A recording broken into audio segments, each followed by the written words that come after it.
Today on the Miniature Models Podcast, the Matts are being ousted and the Johns are taking over. We take a few moments to chat and properly get to know our newest host, John Schwartz. What keeps his train on the track, and most importantly, does he hate black licorice? All this and more. So, get your ticket from the station, grab a seat, and make sure you don't miss the train. All aboard!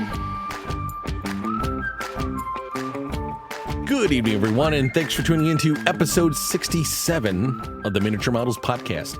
I'm one of your hosts, Matt Rochford, and with me, as always, are my co-hosts, Matt, Z, Johnny, and our new host, John S. Gentlemen, how you doing tonight? I'm pretty good, man. How's everything going? Fantastic. Let's get on to the check-ins, and I'm going to pass the mic over to Mr. John S. And since he's the new host, let's see what he's been doing the last couple weeks. Well, thank you so much, Matt. I've been doing pretty well post York. I've been enjoying just kind of recovering from all that still and slowly getting ready for the holiday season coming up and just catching up with people on social media and just really just getting into a good place for the holidays where I can brace for impact. What about you guys? What about you, Matt Z? Yeah, I've been busy with other things, honestly, besides trains. I really haven't had a chance to do too much, but just the other day I got in the MTH Cantonary set for my electrics. I've been pretty hot and heavy, as John knows, in the New Haven lately. So I got a couple EF3Bs in, and I'm like, you know what? These things don't have shoes, so I kind of have to do it now. I kind of dug myself a hole here, so I bought not one, I bought two. And off of one picture that I found at like 12 o'clock at night, I'm like, you know what? I want to model this. So what do? I can now model it enough for my liking. So we'll go with it. But yeah, I bought a couple EF3Bs. One's already dead. So yay. But hey, just like mine. Yay. We're dead EF3B buddies. Hell yeah. EF3 buddy. That worked better in my head. Did not translate well to the auditory. It worked in the cerebral, but not vocal. But no, after that, that's been about it. I haven't really done much. I still need to work on the whole plywood deal, but we're getting there. It'll happen. The eternal plywood joke. Honestly, yeah. One of these days, it's going to happen. I'll be able to show plywood. You won't be able to put no memes up. You won't be able to make fun of me no more. I'll be like, look, I have my plywood. Now shut up. Oh, don't worry. We'll find something else to make fun of. I know. I know. Dust. Yeah, right. Low-hanging fruit alert. Mm-hmm. Yeah. No, you got that right. But no, that's been about all I got going. How about you, John? Johnny, what you been up to, man? Oh, gosh. It's been a busy week for me since we last recorded. I mean, I got one of the items I pre-ordered about a year ago, finally here, which is the Vision Big Boy has finally arrived at my layout, and that's been a fantastic model. I was talking with Sid on my way to pick it up. Not many times you go pick up a model at 8 p.m. at night, but I appreciate Greg from Chicagoland letting me show up so late to pick it up. I've actually never pre-ordered a steam engine before. And it hit me. I was like, what engine to start with? A Vision Line Big Boy of all things. No kidding. And it's like a childhood dream of mine. I always wanted one. But, obviously I'm not asking my parents for a Vision Line Big Boy. That'd be insane of me. So to finally, sell enough things and work hard to afford one was crazy. So I'm super happy to have that. And then I had some of the Chi-Town boys come over on Saturday to run trains. And God, just a great group of guys. Running trains, joking around, and just having fun with each other. That's the part of the hobby that I enjoy the most is sharing that with everyone. And then on Sunday, we went over to one of the Discord members, Rafe. He had a run session at what we call the Train Bunker, which is our little private club that we go to when we run and expand the layout a little bit, ran some trains. I got to bring my Golden Gate Depot Sunset Limited out and finally stretch that train out for the first time ever. So seeing that train not squished around my tiny 6x10 layout was fantastic, but it's fun. It's great time. I enjoy running trains with people. You're very good squash 6x10 layout, which is and you got, remind me, which big boy did you get? You got 4019, right? Yes. So I got 4019, and I'm going to get flagged for Yes. this. I got 4019 because I wanted a number that was very similar to the JLC runs of the big boys, but those were like in the 20s, if I remember correctly, like 4023 and such like that. But the only one that had that number, aside from like the Metco one, I think, was from a certain. It was like more of it was in on the East Coast, and I wanted one that wasn't on the East Coast. I wanted something that was a little bit more on the West Coast oriented. I know that all big boys are from the West Coast, but it's a personal preference thing. So I did get 419 because it was the closest number I could think of, but I don't like the smoke deflectors. So I have not actually been. I put my smoke deflectors on for about 5 minutes to take a picture and show Sid that I got them, and I put them on for 10 seconds, and then I put them back in the box because I am not running on smoke deflectors. Hey, you get a pass, though. You got not 4014. I'm just going to let all our listeners know now, getting to know me tonight, the first fact you're going to learn about me, I hate popular road numbers. Well, I should say I hate owning popular road numbers. It's a big shtick with me. I'm always trying to avoid 611, 614, 4014, so on and so forth. You're welcome to them. More for you guys. I'm always a proponent of getting the weird, obscure numbers, but that's just me. So I'm proud of Johnny for buying 4019, even if he doesn't run the deflectors. Well, yeah, you're like our buddy Tim. Tim always wants to get the number that nobody else has, but that's also because think of it in like a club environment too. Like you want to run your big boy, but somebody else has their big boy for the same number. Kind of makes some people make their eyes twitch. They don't like having the same road number running at the same time. Or if you want a double head, it's nice to have the alternative number. You don't like having 12 844s running all over the layout like a clone army? Yeah, there you go. That's why I own 4,044 49s. yeah, perfect person to talk about fleet ownership. Yeah, One of us. But yeah, it's been a good time. I'm gonna pass the mic over to Matt R once again. Matt, we really need to stop. We need to get more than one mic. I'm sick of all four of us huddling around the same mic, dude. It's so annoying. I know. Matt, he keeps eating anchovies before the show, and his breath stinks, dude. Like, we need to get more than one mic. We're constantly adjusting our hair. He's eating anchovies and black licorice at the same time. So I can't. Why do you keep making me sit next to him, man? Oh, God. I mean, I like this idea. I'm all for this. But, Dude, we have to make rules for the break room microwave because of you. Like, come on, dude. I'll throw the mic over to you, Matt R. All right, thanks, Johnny. So first thing first, yes, I also went over to our friend Rafe's layout and was able to stretch the legs of my, speaking of vision line, my 2-10-10-2. She probably ran more laps or had more exercise over there than she's probably ever had on my layout. Obviously, Rafe's got a huge loop, and I even had her over like at 80. I think I was like over speed step 80, which was very unheard of for me, at least. I like to run stuff like slow and steady, but yeah, she ran really nice. Saw all the smoke features working out, and we were playing a little bit of Daredevil. Playing chicken. I was running the 2-10-10-2 around, and then Tim and Johnny would do the old train dodge with, I believe, was a New York Central and your third rail mogul. Yeah, that was actually quite fun. I enjoyed that a lot. I'm picturing the Emperor of the North scene. Pour it on! Speed! I want speed! We had a couple of close calls, let me tell you. We played chicken with our expensive trains very carefully. Yeah. I should probably add no fender benders, and if there was anything, like, it wasn't like, oh my god, we're about to clip the caboose. Like, there was still plenty of time, and we were all keeping an eye on the switches and on each other's trains. So we were being responsible because we know these aren't your typical Hot Wheels cars you're throwing around here. Yep, no trains were injured in the making of this movie. So on that front, I also did some work on the layout. So I've been doing a little bit more buying and playing instead of actually doing work on the layout.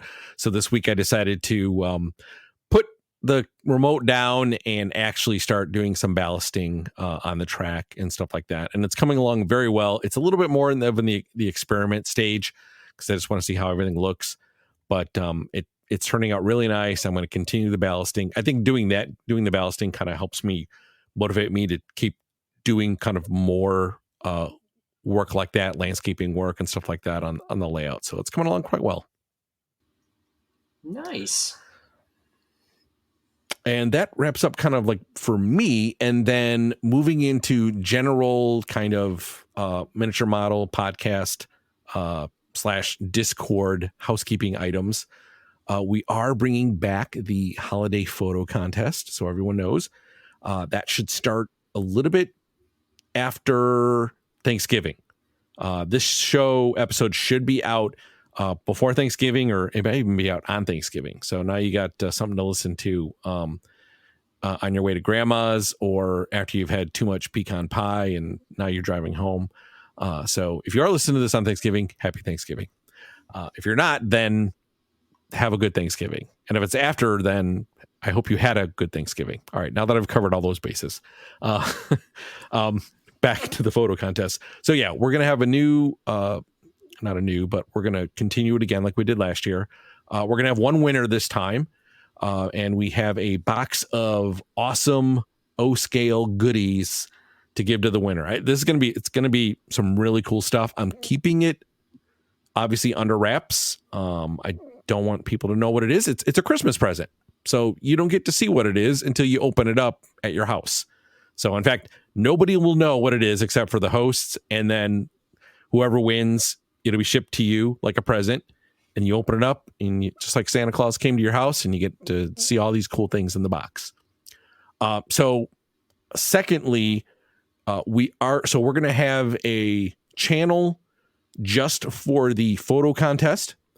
And then, because it's Christmas and the holidays, people like to take photos, right? And especially when it comes to like model railroading, like we all want to like take cool pictures and we want to show them to, our friends and family.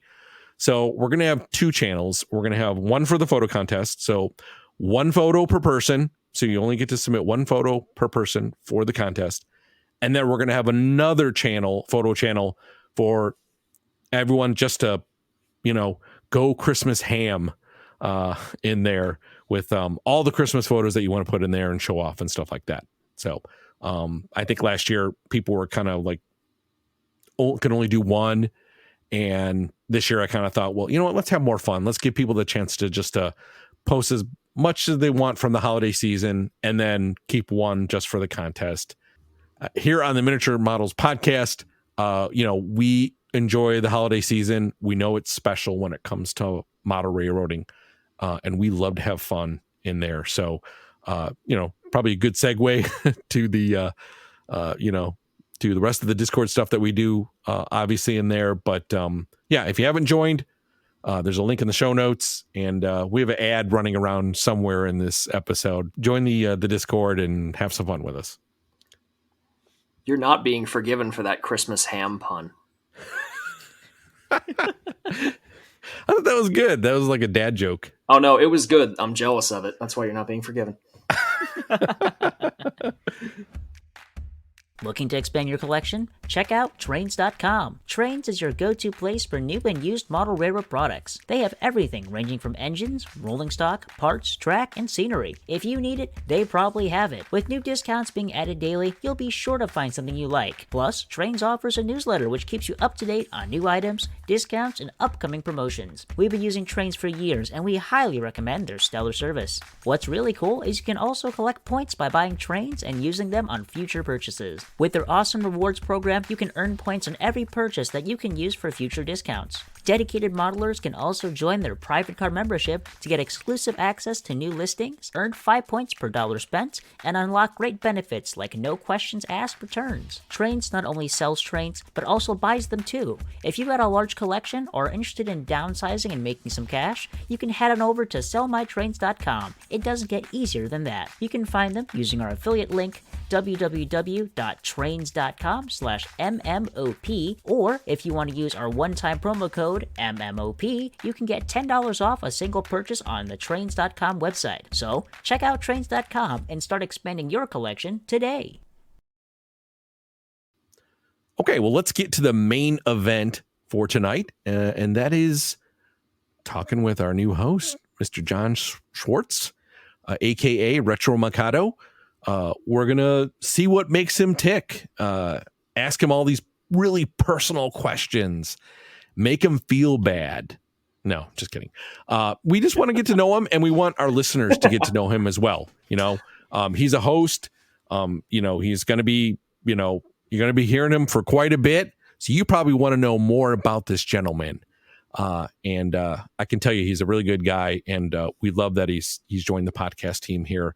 And I'm going to go ahead and start out, and I am not going to start with a railroad question at all. Not a rail fan or a model railroading question, because I think some of the other guys might have questions for that. But I'm going to go a different route because I kind of want to know what makes you tick there, John. And when it comes to hobbies, and obviously we all have them. Obviously, model railroading is a hobby of mine. But I'm curious to know, besides model railroading and rail fanning, what other hobbies do you do and do you enjoy? Ooh, great question to start out with. First of all, obviously, again, let me just say thank you all so much for having me on, and continuing to have me on, making me a host. It feels quite special. I'm really happy to share the show with you guys. You guys are great people as well. I will try to live up to expectations. As far as other hobbies, big thing I'm into is just media in general, collecting, finding, discovering, consuming. But I love just, media in general. I love collecting records. I love music. I love just the whole shared experience of it. I love vehicles as well. I mean, I know trains kind of fall into that category, but just anything to do with transport and vehicles and anything of that nature is just... I studied sociology in college quite heavily, and it's kind of all ties in with that together. Just I love the makeup of how everything like that works. I love the combined shared experience we all have with transport and travel, and just our overall history as a society of just consuming and enjoying our passions. Good answer. I like that. I like that you.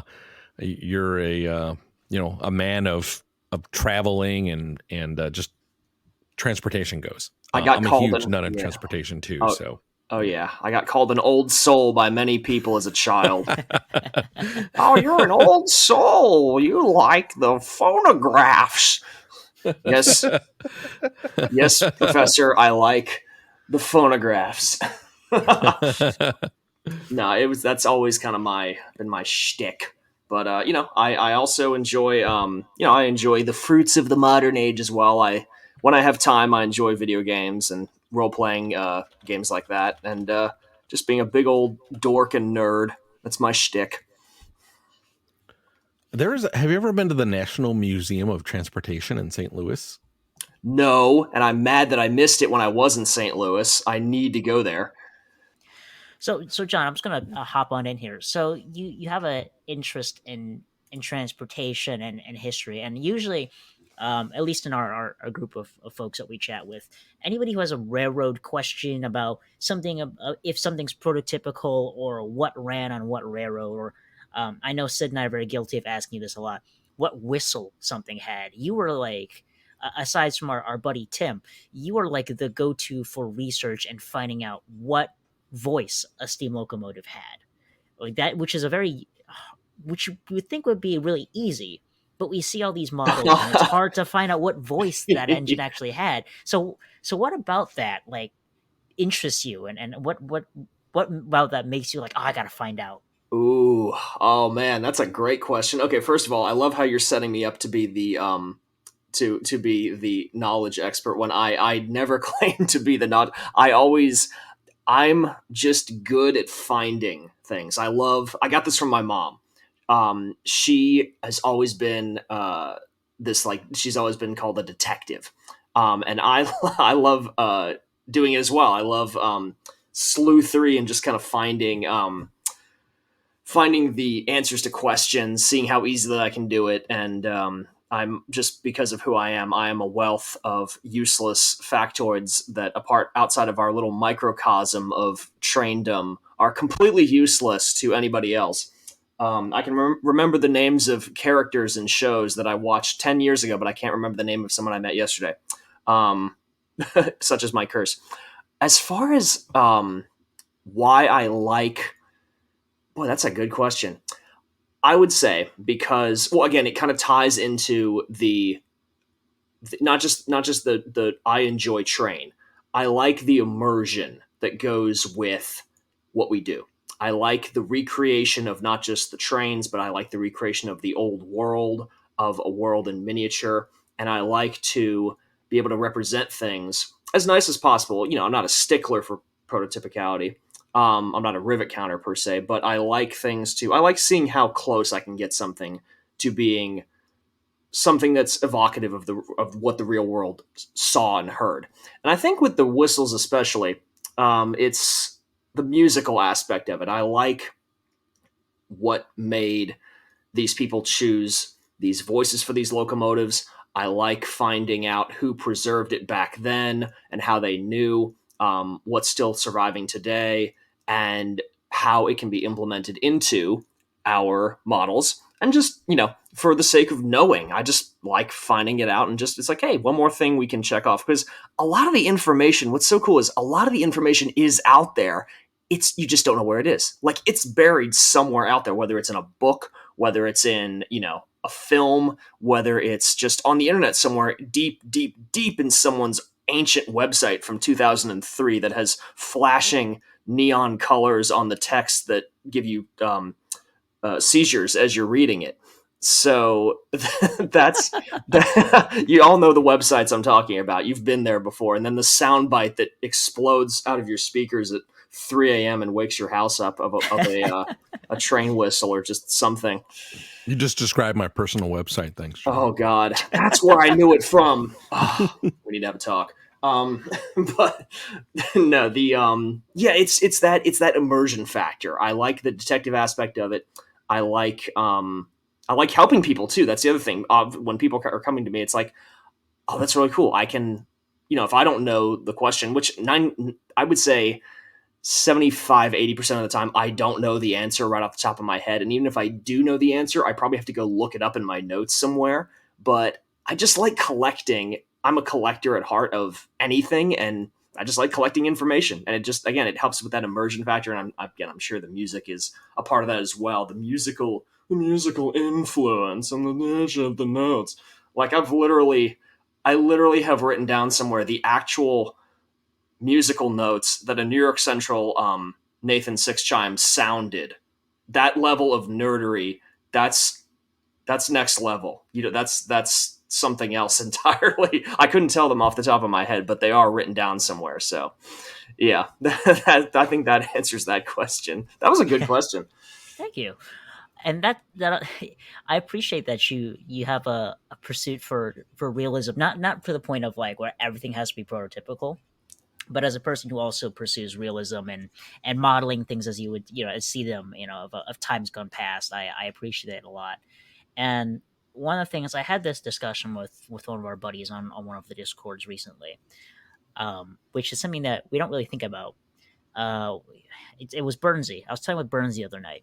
Birdman, Catman. We were talking about passenger trains, and he was talking about how he's Mr. Oh, passenger trains don't make money. I only run freight on his racetrack layout there. And but we were talking about, I had just ran the Sunset at the bunker, and I was talking about how I really enjoy mixing some of the cars together. I've got some general service silver cars and the economy baggage in the front, and some streamlined sunset cars too. And it's a hodgepodge of cars, as as in service is. You don't. We get so lost in our worlds of, we buy our sets from MTH and Lino, and they're the most idealized version of the set as you can get.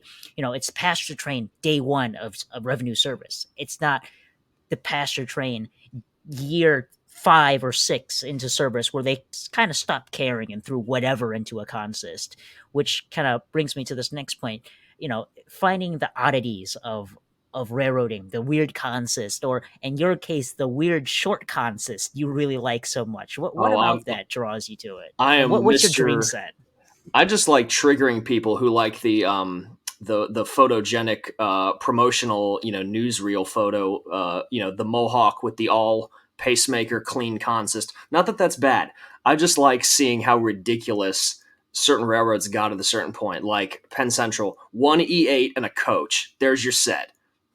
Like that's it. That's all you get. What are your options? The coach. I found that not too long ago. I was looking at it. It was actually local to me. I didn't see it, but I saw a video of some guy who did. It was 2 P42s and a coach. That was it. So for your not an Amtrak people at RJ.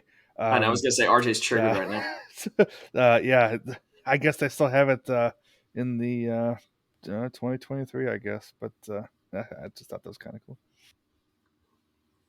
Yeah, it just goes back to I just like the weird stuff. It's just cool to it's just fun. Again, it's fun to model something that looked realistic. So you could someone goes, "Oh, that's not accurate. They never did." And then you can be like Kronk holding up the card, hold the photo up of the super weird consist that was, a steam engine with 1 coach and then 8 cabooses behind it. Just what were you saying? Have you this is just a personal, just me being a nerd question. Have you seen those photos and videos? It's so hard to find. It was like some Operation Lifesaver excursion from I gotta say like the 80s or 90s, maybe earlier. It was on the West Coast. It is, I think, some superliners, some high-level cars that were Amtrak with an F40, a Santa Fe blue and yellow FP45, a Western Pacific F unit, the Union Pacific E unit, I think a tunnel motor in there, and then the Daylight E unit. And just to top off this wacky consist, there was a flat car with Wile E. Coyote on it that toured the West Coast for this was real. This was real. Okay, that sounds wow.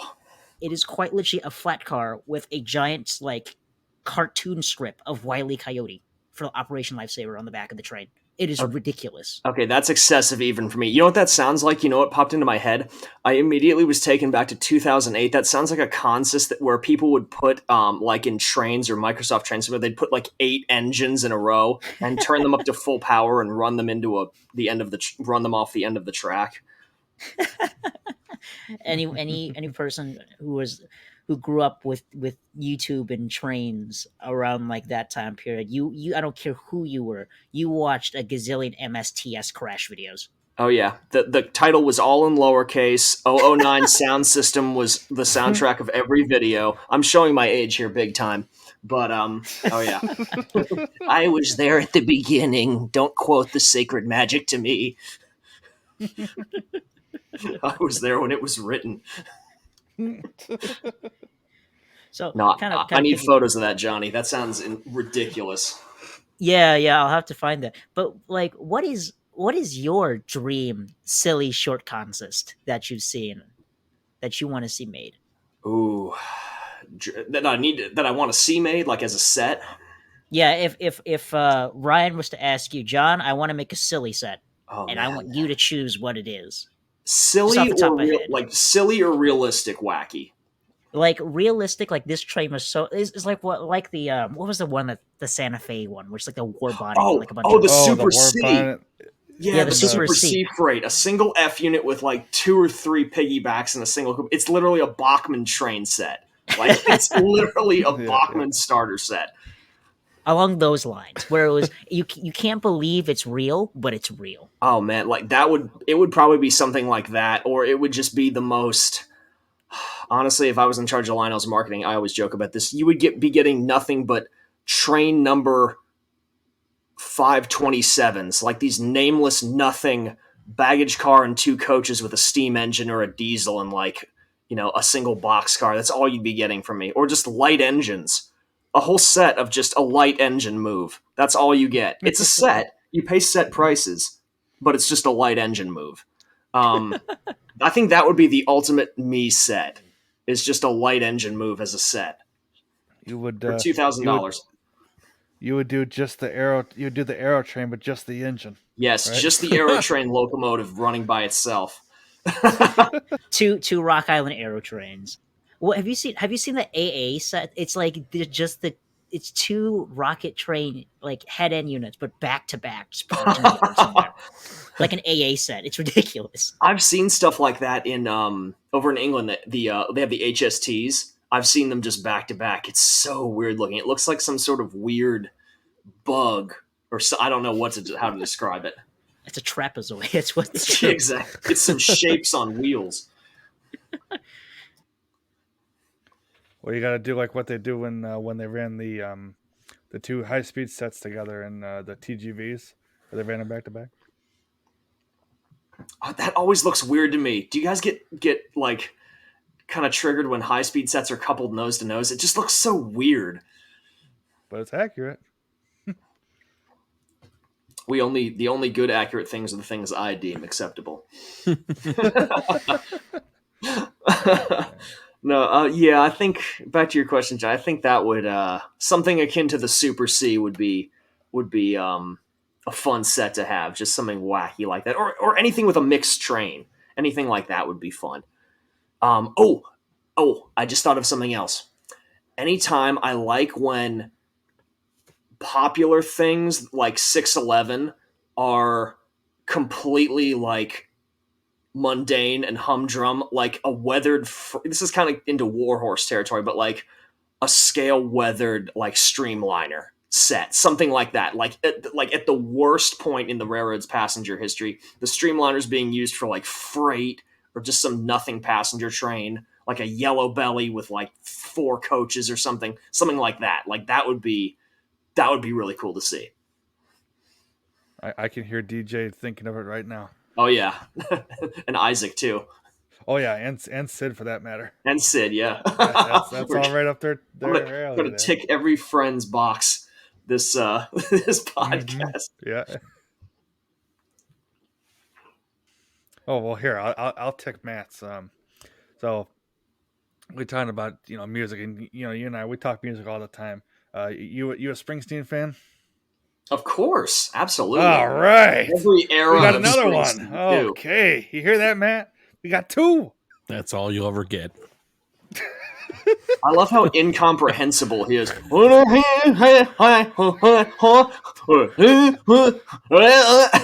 all Bruce Springsteen music. But I love it. I love it too.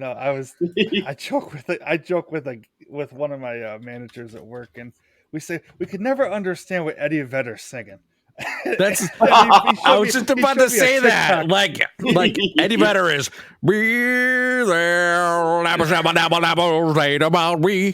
and it's like that's awesome. But I have no idea what you just said, but it sounded fantastic. Right? Print it. Yeah. Until I read the description of the lyrics with even flow, I had no idea what the gibberish was. But now that I know it, now I can't unhear it. No. Yeah, you're like, that's not what he's saying. It's like, great, now I know what he's singing. It ruined the mystery.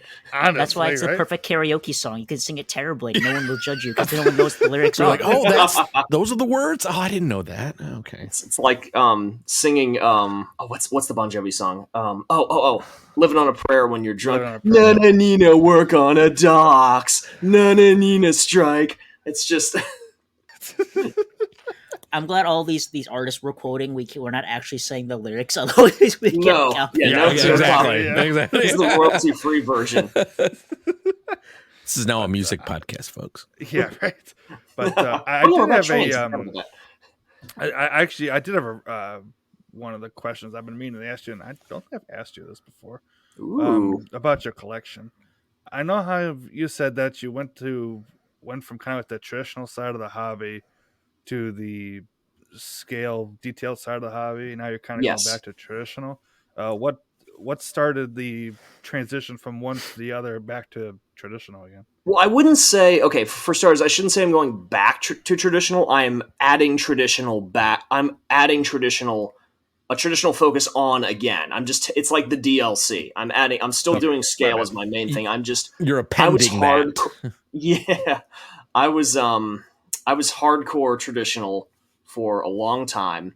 After being a kid and everything, just having the hodgepodge of, that era when you're a kid when you want everything translated no matter what it is. Like any neighbor has train, whatever, plastic thing, whatever, I'll take it. After leaving that era, and then, I wanted to do traditional. It was inexpensive, relatively. It was easy for a college student to buy. There was a lot of it. There still is a lot of it. And it was pretty easy to do in a small space. And, I kind of liked, I grew up with a lot of TM books and video stuff. So I was big into that, got me hooked on like checking post-war out. And then I was like, well, the NPC General Mills stuff is cool too. Then you get some of the modern stuff. But eventually, there came a point when I kind of hit the glass ceiling on it. It's like, well, I've kind of done everything I wanted to do on this, and what I still want to do, I can't do with traditional. So, and then meeting all you guys, that kind of got me into doing scale stuff. And then now that I've focused on scale for a while, I still never completely got out of traditional. I sold, I would say, all but 15% of my collection off, and I still kept my like favorite pieces. So now that I have kind of, I've done a lot with the scale stuff, and because traditional has gotten even cheaper as of the time that I sold my collection off, I now wanted to get some of those old pieces back again. And I actually went to some of the collectors who I had gotten things from, most notably Brendan. I Want My MPC, and he had bought some of my pieces, and he was happy because he's focused a lot more. His focus have changed recently back to just focusing more hyper on the General Mills era. So he was happy to sell me some of the post-war stuff back and give me some of that stuff. So yeah, I'm not going to go hardcore into the traditional again. But I just think it's just so, especially just, I want to say traditional, I mean post-war specifically. It's just such a evocative era. It's got that kind of unapologetic, unpretentious charm to it. It's not trying to be anything but a toy. And it's kind of nice to have that as the antithesis of scale. It's the opposite. It's not trying to be a real train. It's not trying to be anything that it's not. It's just a fun toy you can goof around with. You don't care the color's wrong, or you don't care that, the engine doesn't have sounds. It's just fun. So I'm just getting a few things back again on that. But no, I'm still definitely full on scale. Absolutely. And if I had the money, boy, I'd be doing the traditional would just be the beginning of it. I would be doing American Flyer pre-war. I'd be doing Triang 00. I'd be doing LGB. I love tons of different specific companies and all kinds of stuff. I if I had access to unlimited funds, it would not be safe. I've often said, if I could have a house or whatever with a space big enough for multiple layouts, I would almost do a car rail approach. I would have a layout with, all of my modern stuff I could ever want, but then have a completely separate layout for pre-war, post-war, standard gauge, all this stuff that is just so cool. And I know we've talked about this on the show with you and on episodes since, was definitely the heavy TM influence with Oh all yeah. of us here. Watching all of that, has made me want, the Cantner system that I just put up, the, a lot of the Steam that I have, and looking at a lot of those post-war sets and looking at all this, thinking, man, this would be so cool to have one day, and eventually I will. But it's like, oh man, just like you said, if funds weren't an option, it would be a dangerous game. Oh yeah. I think we'd all be in trouble if that was the case. TM was a big. I'm sure for a lot of people, it's probably hitting the feels, but that was a big influence on that.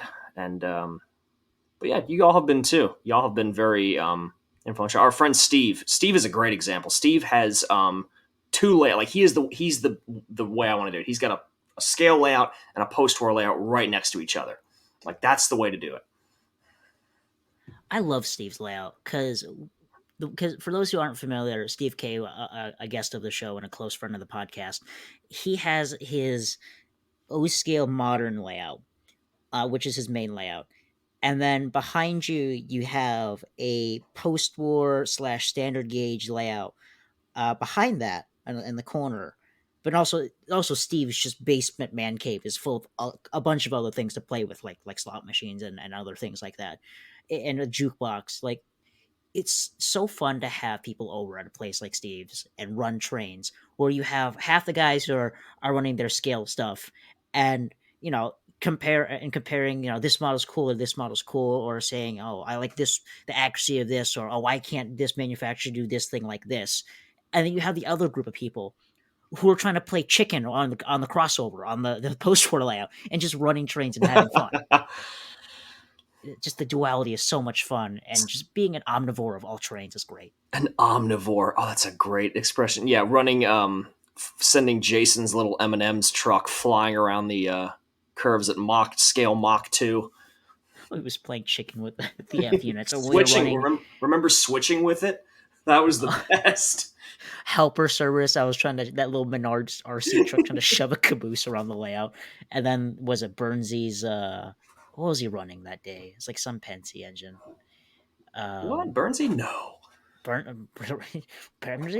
No. Like trying to run away with the caboose before the engine comes barreling down behind it. That's good. Want to support your favorite O-Scale podcast and rock some awesome merch?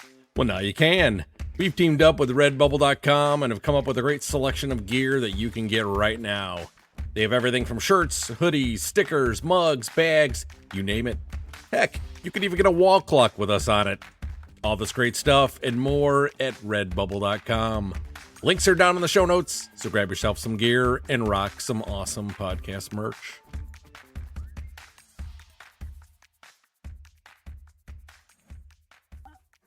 I actually I wanted to poke on a thing that you had mentioned, which was, you said you switched to scale, or you have more of an interest in scale when you met us. So how did you get into the social side of Trainz? I know some of us are familiar with your story, but meeting some of the YouTube guys, or getting your name out there, how did you get your foot in the door? Oh, I love the it's so convoluted. It was completely by accident. So let's see if I can recount it properly. So I'd already been feeling kind of like I wanted to move into scale just before anything. So this is spring of 2021. So in April of it was around springtime of 2021. I'm in a local hobby shop of mine, and I see that they have a train set there. It's it's the repaint of the Hogwarts Express. It's the Great Western Shakespeare Express, the Kinlet Hall engine with the nice little lamps on the front. It's a traditional set. It's very hard to find. I'd wanted this set for a long time. I'm with Brendan. I want my NPC. I just graduated from college. He buys me this set as a graduation present. Very sweet of him to do.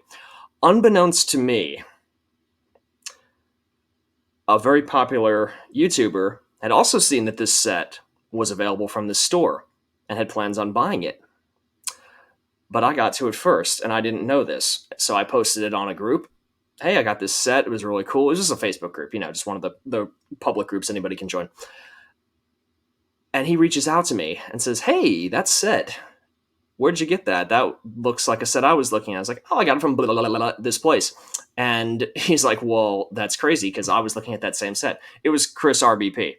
So he's like, well, hey, since you got that set, why don't you come on the show and, we'll do like a meetup episode where we do this, we run this set and, we just have fun and talk.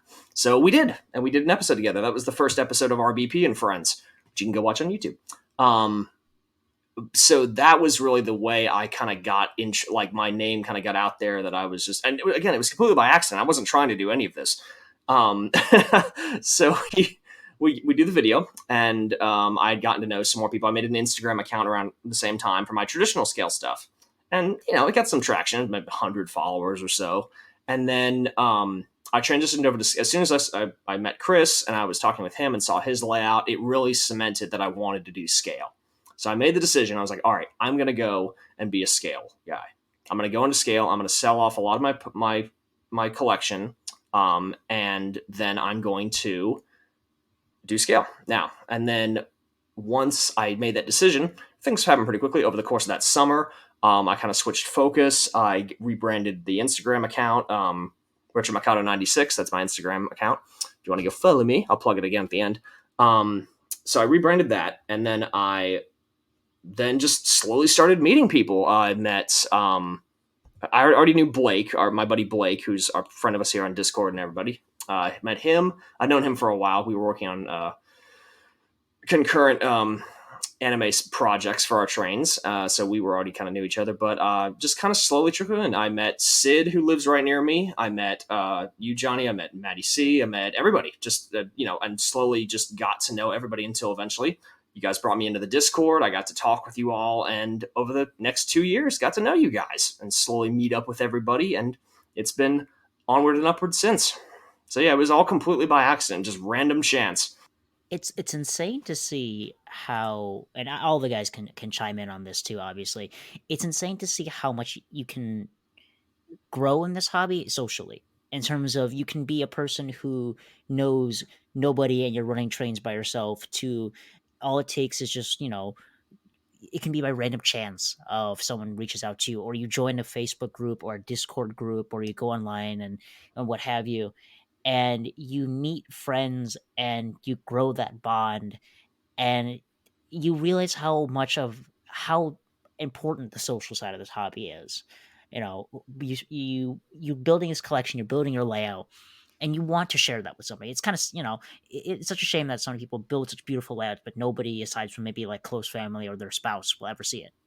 And when you get to show it off and get some feedback on your work and learn and grow from it, and it's great. And if you're lucky enough, you can even have adventures where you get to travel around the country and meet up with other people or run trains at different layouts. It's such a great experience, and I think your story shows anybody can make friends in this hobby. And our group is so, the community is so large that we can have influencers, but it's small enough where you can befriend those people too, if you play your cards right. Oh, absolutely. No, I'm still blown away. I still have to pinch myself that growing up as a kid, nobody else did Trainz. I was a complete, nut in regards to that. Like, I was the only one doing this kind of stuff. So the fact that I get to talk with all you and be friends with all these amazing people still blows my mind, that I can share my hobby with other like-minded people. And, we have social media to thank for that, a lot of it, but just, it's just this fun natural progression of how things have gone with the internet and everything, connecting people. So, you have the traditional clubs and everything, but those only get you so far. So the ability we have to connect with people is just such a wonderful blessing. It really is. It's made my life so much better and so much more fun getting to share it, because, the trains they only go so far. Getting, you can play with something, you can buy something, but at the end of the day, if you're enjoying it by yourself, it only goes so far. The sharing it with other people, like when we were hanging out over York, we all were, half the time I was forgetting that what the whole reason we were there at the show for was even about Trainz. Like, I was just like, oh yeah, that's right, we're here for the Trainz. I forgot about that. Like, just being social was so much fun and so enjoyable. Half the time I forget that we're even focusing on Trainz. So it's really a nice thing to be able to do, and I'm grateful every day for it. Yeah. Insert Patrick mind blown gif here. Yes. But Patrick short circuiting. Oh yeah. But you guys have heard the spiel. You hear it all every day on this show. Every time you listen, you hear me talk about the Discord and whatever. But that to me is just the biggest thing ever. And you've heard the stories we've talked about in the calls and whatnot. But it's huge. I know that you got a group of friends. Maybe virtual, maybe in person. Depending on the circumstance. But you know what? It's still a lot of fun to know that you have people that are in the same hobby, who enjoy it the same way or differently than you do, and you can collaborate on those things. You can work together. You can buy, sell, trade. Believe us, we've all done a bunch of that, and it's all just amazing to know that you're not alone in this. Maybe as Michael Jackson would have said, but it's just so cool to know that you got friends who are just like you in the trains. So really cool stuff. But yeah, that's the spiel. That's where we're keeping it. You want to join the Discord calls? Listen to my ad when it runs, whenever it's gonna run, and that's it. Next question. Well, Open up the Discord. There's some trains in there. Yeah, right. just to really Go fast, on now. just to go back to like obviously what go this ahead, conversation was. No, I mean just to go back down to what this conversation was kind of started at is like to me, model railroading in general needed like this whole. I hate to use a buzzword, but like paradigm shift. Like it just needed to be done on a social media standpoint because Oh yeah. it was just stuck. It was definitely going downhill. I can tell you that. Like in terms of at least, O scale, maybe. HO is like just, very popular and, kind of, but even that scale obviously profited from, moving into all of these social media, outlets, Facebook, Instagram, Discord. I mean, you can go on Discord, and the great thing about Discord is, originally Discord was made for gamers, for video gaming. I mean, that's its at root how it was developed, but it changed into almost like just functioning for hobbies too, like anything. Like if you like something, create a Discord on it. And now you've built all of these communities for people to find other people in the community that share the same things that they love. And it's huge and it's awesome. And we don't have to be in our basements by ourselves running trains. Now we can do it. If we live in remote places, that's fine. But you can even run trains with friends virtually too, right? You're in a Discord. Someone's got the video up of them running their train in their basement, and everyone's sharing that, and it's almost like they're there with you, kind of running the train with you, and it's awesome. It's an awesome thing, and I'm looking forward to where this is actually even going to shift again, and where it's going to go to, and how far we're going to get into the social media standpoint of modern railroading. I tell people all the time when it says, "Oh, I'm on a Discord." It's like, "Oh, what do you play?" It's like I don't game. It's true. Yep. But, that's it. The game is you try to make somebody on the other side of the country spend money and buy a That's train. exactly Yes. what the game is. Yes, Vicarious there you go. purchasing. That's it. Vicarious purchase too. Yeah, I've definitely spent a lot more being on Discord than when I was not on Oh Discord. yes. Because there's a lot of those friends that kind of send you those eBay links and there's auction links. Hey, you were looking for this? Here, check this out. Oh, man, why did you have to show me that? Hey, did all your bills just hit? Here's what you were looking for 8 years. Yeah, tell me about it. Yeah, true story. Yeah. Oh God, yeah. Well, we naturally do that too on our own Discord. Yeah. We have our deals and sales. Which is there's always somebody looking for something. And we all have especially as hosts too. People tend to know what our likes and such. Anytime there's like a GS or a daylight, I'm like.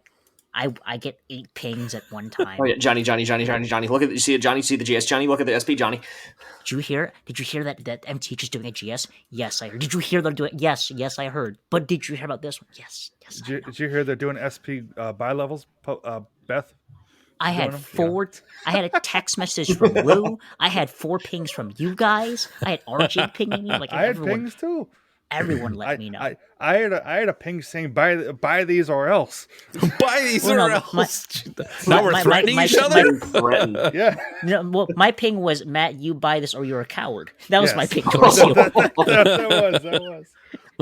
But we naturally keep an eye out for each other, and there's to the point where even some of our regulars, we know when we go to a hobby shop what that person's going to ask. I want to poke fun at Dashing Dan. I know you're looking for Via Rail and Subways. We and it's the point where people will ping him first and be like, no Via Rail or Subways at this hobby shop.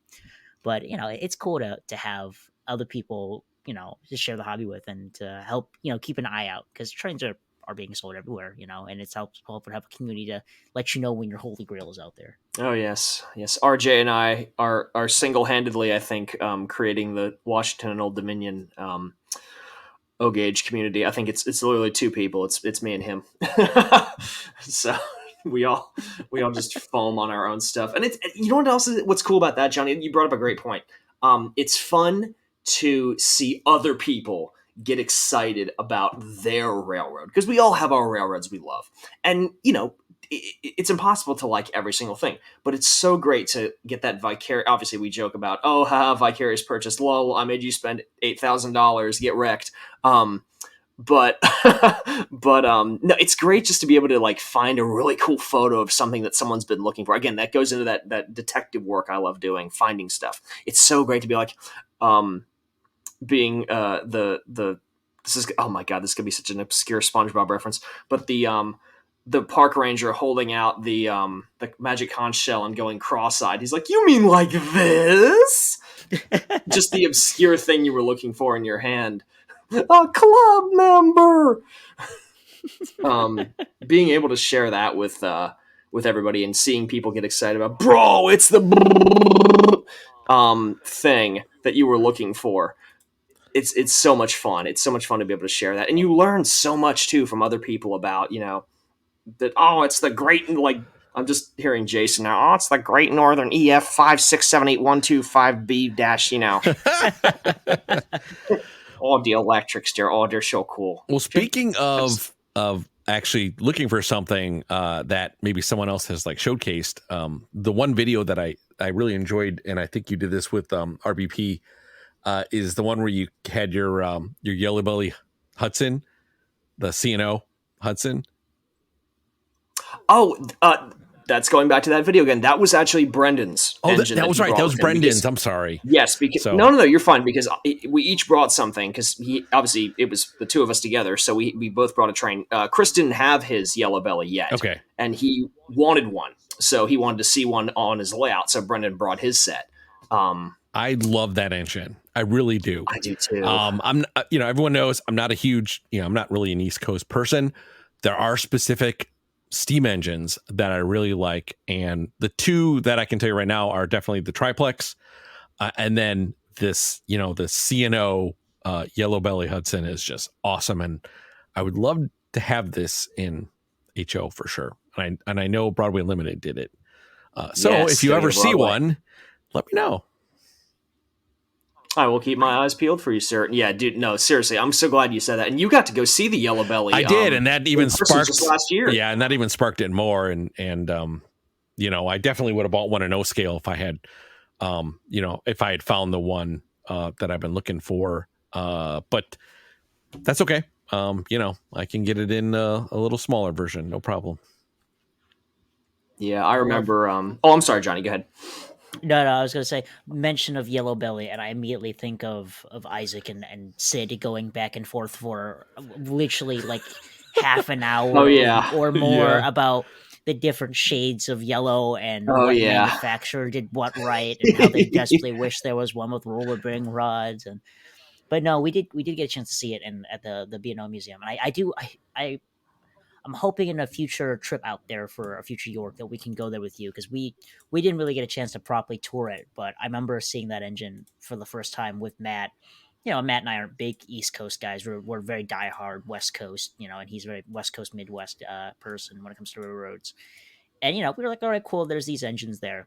And then we get to that one shed, like engine shed, and you see the street, was it the EA number 50. Yeah. Oh God, they're gonna persecute me if I get the number right. 52, I think 51 or 52. Yeah. Just seeing that, and then just seeing Matt, who's a little bit tired from just wandering around and driving everywhere all day, seeing his eyes light up as he see those, and you see him takes his signature photo of him hugging the streamliner of the day. That was a great awesome photo. Yeah. Oh my God. Yeah, man, that Yellow Belly, it just does things to people. I remember as a kid, I was always fascinated with that engine just because it was so weird looking. And, it's the only surviving streamlined Hudson that we have in America. And it's just such a weird piece because it's not, it's a Hudson, but it's not, it's not associated with New York Central or the ones you usually think of. Yep. So it's that cool, obscure weirdness again that I love. Well, I just love streamlined engines. So it's just streamlined steam engines. I just love them. I think they're just such a cool thing to, take. It's almost, I hate to say, like, what's steampunkish mod, what's the kind of way to put that? I think actually technically it would be diesel punk, because technically steampunk is like Victorian. Oh god, I sound like such a nerd here. Diesel, they're almost more diesel and atom punk, because that's like mid-century 20th century. They can still be steam, even if they're diesel punk. Yeah, it's definitely that look. I love how the yellow belly is used so often. It's like the yellow belly and the Allegheny, for some reason, are used for steampunk trains as a basis. Have you noticed that? It's like, yeah. What is that? I mean, and the Dreyfus. And the Dreyfus absolutely. Too. I mean, yep. Yeah, the Dreyfus big time. One of the recent Van Halen albums had the Dreyfus on the cover of it. It's been in so many things. I think just the other day, wasn't Carmine joking about the new Hunger Games movie having a budget yellow belly? I think it was the Crusader. Crusader. The budget Crusader. Yeah, that's right. Yeah, I saw that when I was at the theater, and I was like, "What the heck?" I mean, even Johnny. I don't know if Matt. I don't know if you've watched this yet. But Johnny, I know you saw the new short film that just came out, The Brave Locomotive. I immediately literally about 3 seconds. Oh, you need to go see it. It's will amazing. Absolutely. If you haven't watched that yet, listeners, go watch that film, The Brave Locomotive. Go watch that. There's a yellow belly at the end of it for like literally 3 seconds. And I was that meme of Leonardo DiCaprio on the couch pointing, yellow belly, I see it. I know what that is. And that's a free short film on YouTube as well. Yes, it is. Go support that guy. Oh, so well done. Oh man. But yeah, no, I'm glad that we all love that engine so much. I can just hear Sid and Isaac just go, oh dude, oh what, oh bro, oh just the concept, oh no, oh. We could have an entire episode just dedicated to number 490. So that'd be great. I'm down. An episode on streamliners. I know Matt R is not going to say. Oh gosh, that would be a good episode topic. You just made my day, Johnny. That would be so awesome. Just have an episode talking about streamlined steam engines. That's a great idea. Yeah. Put it in the notes. Put it in the books. It's in the books, folks. In the books. 2024. Oh god, that's scary to hear. I know, isn't it? Oh my god, where did 2023 go? It's Christmas. I feel like I've become Jerry Seinfeld whenever I get exasperated. It's Christmas. Where'd it go?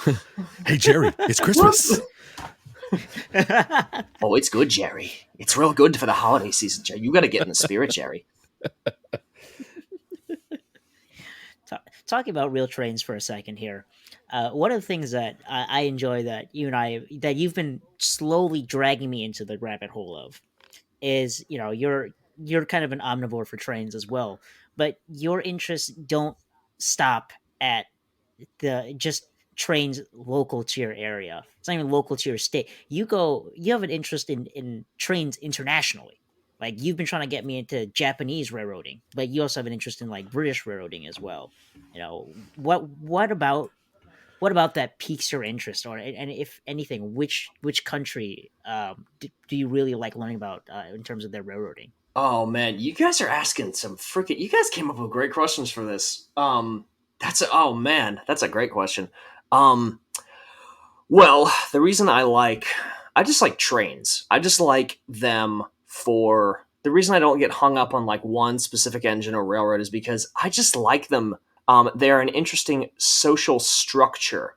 They are what, took us from being these rural agricultural societies into this modern industrial society. They were essentially the Promethean fire of the modern age. We always say fire was what brought us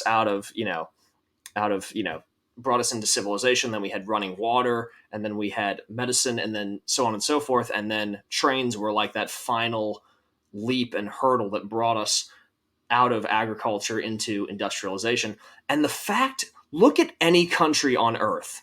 any country that had railroads in any capacity, look at how intertwined their culture is with trains. It doesn't matter what language you speak. It doesn't matter where you go. They adore trains. There are rail fans in every country you can think of. For example, I just love the different ways that, based on their culture, trains are like a fingerprint of it's like a cross section of a country's culture and what it represents. Look at all the different types of railroading there are around the world. Look at India. India treated their locomotives as if they were members of their family. An engine crew was assigned one locomotive for life, and they would decorate it, put religious iconography on it, and they would spend all their time working on it. And it lasted into the 1990s. That's a great cross-section of what the Indian culture values is, traditional family, religion, all that kind of stuff, and art. Look at Japan. Fastidiously precise railway network that utilized technology to its maximum form, using steam into the 70s alongside bullet trains, which were essentially railed aircraft that had not been seen anywhere in the world up to that point, that literally changed rail transport all across the world. Steam was running beside bullet trains in the 70s in Japan, and their steam engines were some of the most compact, economical, utilitarian, yet beautiful machines ever made. Look at a place like Britain, the foundation of industrialism and everything that stood for. Look at how their railways are built. Look at the precision and the amount of work that went into flattening the grades out. They wouldn't go over a hill. They would blow the hill up to get through it. Tunnels, the infrastructure of stone viaducts and everything that went into that. They're gorgeous steam engines that are like pieces of art. All the utilitarian things put inside, colors, and just this whole culture that came up around their railway. Look at the French, the way that they built the greatest steam locomotives on Earth, and I will die on that hill. My buddy Alex is going to be proud of me, Alex K, for saying that. But steam in France, those were the greatest steam locomotives ever built because of how they took steam technology. They wanted to push it to its ultimate form. Chaplin, the work that he did to get steam to its ultimate expression in not just form, because French engines have a funny mix of utilitarian looking but beauty at the same time. Just the amount of work that they did about that, surviving through the war, the resistance effort. Go watch The Train from 1964 if you need any thing to know about the French railway system and what that was all about. Any of that kind of stuff, like anywhere on Earth. Look at South America. Look at all the American locomotives that were sent down there. Each country, you look at each one, they're painted differently. Just everywhere in the world. It's like a fingerprint of culture and the things that matter to those people, because trains aren't just trains. If a train is just sitting by itself, it's a cold hunk of metal. It can't do anything on its own. It's all about people, moving freight, moving culture, moving ideas, moving money, thoughts, everything. That's what's fascinating about it on a worldwide scale. That's why I love it so much, and studying everything that has to do with that, and seeing also the different influences. Like if you look at Vietnamese locomotives, they look French because that's where the French were. That was a colony of France initially. Look at a lot of the steam locomotives in where else? Look at some of the steam engines in Thailand. They're Japanese because that was what was sold there. Locomotives, in India are mainly British looking. All the locomotives in South America are very Americanized. So just seeing that cool, or look at the Middle East. Most of the locomotives are German. It's just that really interesting blending of cultures. You can see how you can trace the roots back of how everything went. It's just a fascinating sociological study. They are the ultimate kind of expression of sociology compacted into a machine. It's fantastic. That's such a beautiful way of putting it. Just it's such a dive into the backbone of a country and how they all approach it and what it says about them. I love that. And that's why I love talking to you about that kind of stuff, because you learn so much. And like I said, you've been getting me into Japanese railroading. I've had a very casual interest in it from very surface level. But I remember when you told me for the first time, like steam and bullet trains ran side by side in the 70s. When like most other countries have long abandoned steam by then. Heck, our railroads were barely functioning at that time. Exactly. It's insane. It's amazing, and the influences too, like you say. I think didn't I know Japan has some there's certain like British influences. There's some British import models there. I think even the thing I love about the Japanese locomotives is that even whistle wise are so evocative of American whistles too. They're so throaty, and powerful, and I love that. Absolutely. Yeah, it's an interesting mix to see, because you look at Japan, like the way for a great, just to focus on that. It's a great, blending of seeing they start out British looking, they slowly get more American. It's a really, really cool way of seeing how that country progressed in its just the way that things developed. I love that kind of stuff. I love that detective work of history. For sure, 100%. But before we get too far into this, I would love to touch on this as a future topic in later on in maybe the upcoming year. But yeah, that's very insightful. Is there anybody? Do any of the other Matts want to chime in, or John? Do you have any other remarks you want to make before we wrap this episode up? It's been a great show so far. I loved it. Great discussion. Oh, I've thoroughly enjoyed it. No, I mean, I think that's a great thing to kind of go out on. That's kind of my whole modus operandi of doing this. So yeah, no, if you guys have any other like quick questions for me, I'm good. But no, I think we covered a good bunch of topics there. You guys had some great questions. Holy cow. Enjoying this week's topic? You can join in on the conversation too on our community Discord server. We have a lot of different discussion channels, ranging from showing off your collection, discussing the latest and greatest in the industry, a buy and sell forum, and even a voice channel you can hop on call and talk trains with us late into the night. We're a little over 300 strong, and we'll love to have you join us too. Check out the invite link to our community Discord down in the show notes. Read and acknowledge the rules, and introduce yourself and start chatting. We have a great team of moderators who make sure all are welcomed and respected. So what are you waiting for? Come on down and join us in on the fun, and let's talk some trains. Yeah, I definitely had a lot of fun on this, and it's cool to get some of the insight as you as a person. I mean, whether it's music or trains or whatever it ends up being. It's cool to hear the person's story. So a great episode. I really enjoyed it. Had a lot of fun. Oh, actually, I do have one last question. Go for it. Otherwise, I have made a liar of myself. What you got?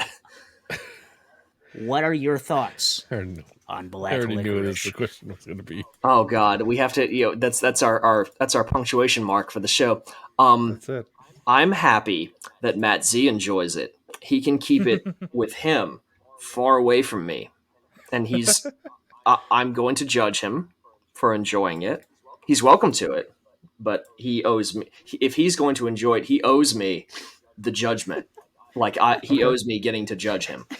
Okay. I mean, it's a no, but it's not as rude as some of the other people that have said giving me shots to no end. Johnny, no, I'm just kidding. I think it should be a punishable offense. To be honest with you. It's like the Richard Hammond and James May talking to Clarkson. It's like, your logic, Jeremy, is different from other people's. And James, that's a very polite way of saying wrong. Just have a red Twizzler, dude. Yeah, honestly, Twizzlers look like they were almost a toy, don't they? It was funny. I was just having a conversation about this today with one of my friends, and we were talking. I'm like, I like any kind of licorice. I don't care what it is, black, red, rainbow. I don't care. Oh, it's all so good. I don't know. Technically, in Matt Z's defense, black licorice is actually the only one that's fundamentally true licorice, like from the root. Everything else is just made chemically. So black licorice is the only true form of licorice. My point still stands. Just I was eating red licorice, on little breaks here that I was taking during this episode. So red licorice. Oh, yeah. The right kind. Otherwise, you're just eating some texture. Well, it's good to know that Oh, we have geez. one on our side. So sorry, Matt Z, you're standing by yourself. But Matt, hold on a minute. I have another Springsteen fan. Oh, in the that's house. true. So Yeah. hey, it cancels each other out, right? No, wait a minute. We can enjoy our unintelligible American icon. Hold in on, peace. John. What is your Yes. what is your thoughts on anchovies? No, Matt. You got to say it right. What? That smelly smell. Anchovies. The kind Right? of smelly smell. The smelly smell that smells. Smelly. Anchovies. Is this any way to behave? Me. Well, I opened up a can of anchovies. Yeah, on that don't mention question. anything SpongeBob around me. You'll get a 5-minute Yes. script reading. Yes. Yes. No, they're wrong, and you should feel bad for liking them, Matsy. Oh, The turntables. Oh, the turntables. Yeah. And don't do the whole argument of if animals didn't want to get eaten, then why are they made out of food thing? Because that doesn't fly. They're in the water for a reason.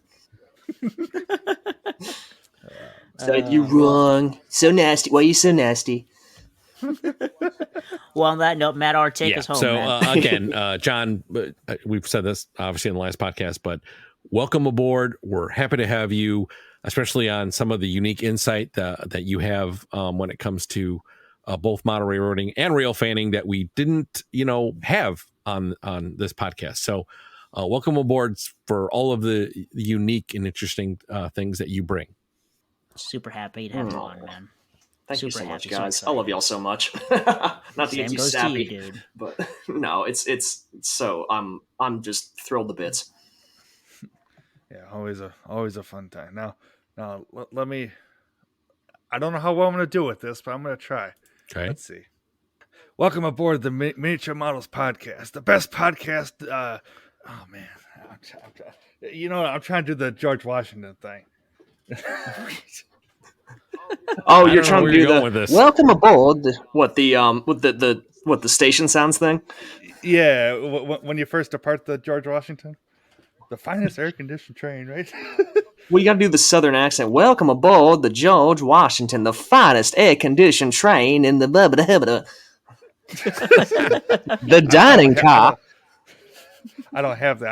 I just have the "Hey, I'm walking here." Hey, I'm at Z. Pasta bazoo. And put licorice and fish on everything because I don't like anybody else to enjoy things. No, seriously, it's great to have you on, man. I'm excited to do more episodes with you. Always a good time. Oh, I can't wait to see where we go. It's gonna be fun. For sure. All right. Well, John, where can people find you on social media? You can find me on Instagram at RetroMikado96 or on YouTube at RetroMikado. I'm usually on Instagram, but I'm actually posting videos now too pretty regularly. I got 2 big ones coming up, so make sure you stay tuned for those at the end of the year here. And Johnny, where can people find you? You can find me on YouTube at Audamus, that's AUDAMUS, and I've actually got another video in the works. Like I said, I got my Vision Line Big Boy in, but unfortunately my layout's a little too small according to Lionel for the Vision Line Big Boy. So I want to be pushing the engine to its limits and seeing how well it can handle my 060 curves and my back-to-back 060 switches. So if you want to see me torture a Vision Line Big Boy or see all the nail-biting moments that come along with that, check out my YouTube channel and hit subscribe. You can also find me on Instagram at Audamus_Trainz, where you'll see me posting pictures and videos a lot more regularly than I do on my YouTube. You can also find me on Facebook by the same name. Last but not least, you can find me on the Miniature Models Podcast Community Discord, where I will be reading and responding to all your posts and making a fool of myself in the voice chat. It's a lot of fun, so come on down. You should push it through an 036 curve and trigger people. I think someone did that many, many years ago, but I won't name names. With your hands. Do it with your hands with the driver's lock, just for added cringe effect. It's a free roller, I swear. Anything's a free roll if you push hard That's enough. true. Exactly. Matt Z, where can people find you? can find me on YouTube under Matt-Trainlover9943, Facebook under the same name, Instagram is Matts.hobbies, and just like Johnny said, always on the Miniature Models Discord server. So, yeah, that's awesome. And you can find me on YouTube at WC Model Railroad, Facebook at WC Model Railroad, and Instagram, guess what? WC Model Railroad. So again, big thanks to the most important people of all, and that's the listeners of the Miniature Models Podcast. We do this because model railroading inspires us, and you inspire us to keep making episodes. So thanks for listening, folks. Thanks for giving us your ears. If you can, and if you're able to, depending on the podcast app, we would appreciate some feedback. Leave a comment. Let us know how you're enjoying the podcast. And if you're not already, join the Discord and come on in and share some laughs with us. With that said, thanks for joining us, everybody, and have a wonderful night. See you next time. Good night, guys. Take care.